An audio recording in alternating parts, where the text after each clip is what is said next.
Thursday, comment allez-vous les amis? Eh bien moi ça va très très bien. Le petit proverbe du jour. Les belles plumes font les belles poules. Le soin du corps améliore l'apparence. Qu'est-ce que ça veut dire à votre avis? Ça veut dire que les animaux sont naturellement beaux alors que les humains doivent faire un effort pour le devenir. Eh bien je trouve que c'est pas mal comme proverbe.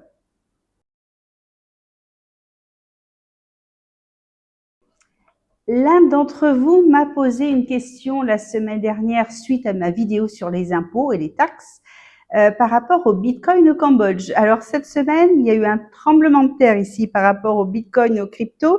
Il y a une opération américaine et britannique qui ont visé une organisation criminelle transnationale impliquée donc dans la fraude de crypto, estimée à 16 milliards de dollars quand même. Hein. Je me rappelle l'année dernière quand j'avais fait justement une vidéo sur les offres d'emploi un petit peu trop alléchantes. On m'a dit que ces call centers, scam centers, ça n'existait pas. Ben là, vous en avez la preuve. Il y en a quelques-uns au Cambodge, malheureusement. On sait où ils sont. Il y en a pas à Siem Reap. Il y en a à la frontière à Phoi Phet. Donc c'est la frontière où on passe en bus, qui est fermée en ce moment pour aller en Thaïlande. Il y en a plein à Sihanoukville. Donc Sihanoukville, c'est vraiment pas l'endroit où aller, mais c'est là que vous devez prendre le ferry pour aller sur les îles. En général, on arrive au ferry, on attend une demi-heure, on prend le ferry, on part. On ne reste pas à Sihanoukville et je n'irai même pas m'aventurer dans la ville. Et il y en a aussi, j'en ai vu le mois dernier non, c'était en juillet, lorsque je suis partie au Vietnam, j'ai pris un bus de Kep pour passer la frontière à Atienne. Et ben juste avant la frontière, il y a quelques casinos, quelques immeubles bien louches. Donc là aussi, il y en a.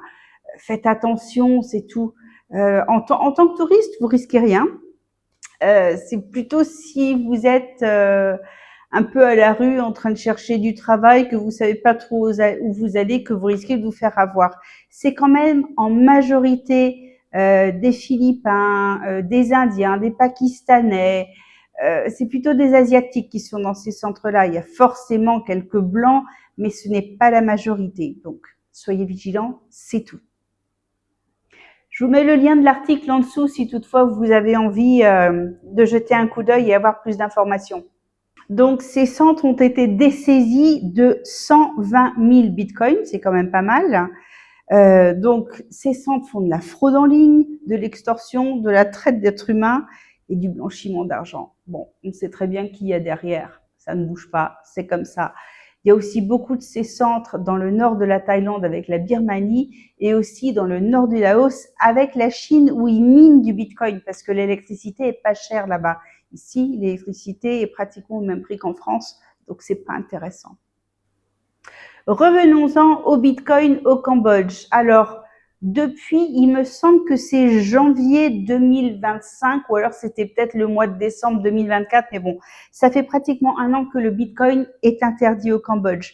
Ce qui veut dire que vous ne pourrez pas les dépenser, vous ne pourrez pas les retirer. Il faudra passer par des plateformes pour les convertir dans d'autres cryptos ou en USDT pour les retirer. Enfin bon, c'est compliqué. De toute manière, moi, les cryptos, c'est pas mon truc. Je m'y intéresse parce que je suis curieuse, mais j'en ai pas. Comme ça, vous pouvez pas me kidnapper non plus.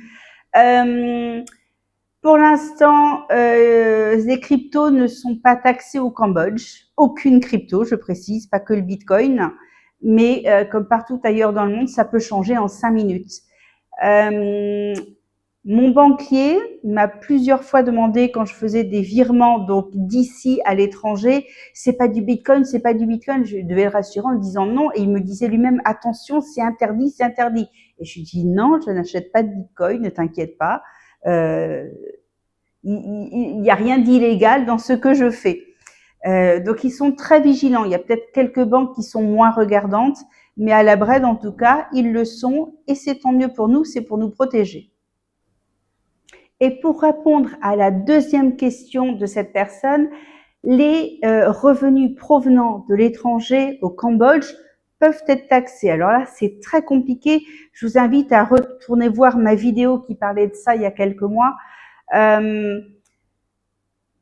Si c'est de l'argent de l'étranger qui arrive au Cambodge sur lequel vous avez déjà payé des impôts à l'étranger, c'est au bon vouloir des deux pays de s'accorder et de ne rien dire. Je parle pour les Français, attention, parce qu'il s'agit de savoir si le pays d'origine a un accord avec le Cambodge ou pas. Si ce sont des rentes immobilières ou autres, il faut forcément payer des impôts dans un pays. Donc, vous ne pouvez pas avoir des rentes immobilières ailleurs et ne pas les déclarer. Donc, à vous de savoir si vous préférez les déclarer et payer ici ou si vous préférez les déclarer et payer en France. Mais il faut être résident du Cambodge pour pouvoir déclarer ses revenus ici. C'est très compliqué. Il faut vraiment voir au cas par cas. Je sais que les retraites, normalement, sont taxées en France et pas au Cambodge, mais il peut y avoir une double taxation. Donc, renseignez-vous bien. N'écoutez pas les bruits de couloir. Moi, je conseille toujours de prendre rendez-vous avec les impôts et en France et au Cambodge pour qu'ils s'accordent et qu'ils décident et que vous ayez une réponse sûre qui ne changera pas en 24 heures ou en une semaine parce que ça peut faire très mal. Il y a des avocats fiscalistes au Cambodge qui parlent très bien français. Je n'en connais pas personnellement, mais vous les trouverez en cherchant un petit peu sur Internet. Donc, faites très attention. En ce qui concerne les livrets d'épargne que j'ai à la banque ici, les intérêts sont taxés directement à 6%, donc ils le prélèvent avant de me donner l'argent. Ça pourra changer sur mes prochains livrets l'année prochaine, mais pour l'instant, ça n'a pas encore changé. J'espère que vous avez apprécié cette vidéo, alors je vous invite à la liker et à vous abonner à ma chaîne. Je vous dis à dimanche prochain les amis, passez une bonne semaine, bye bye.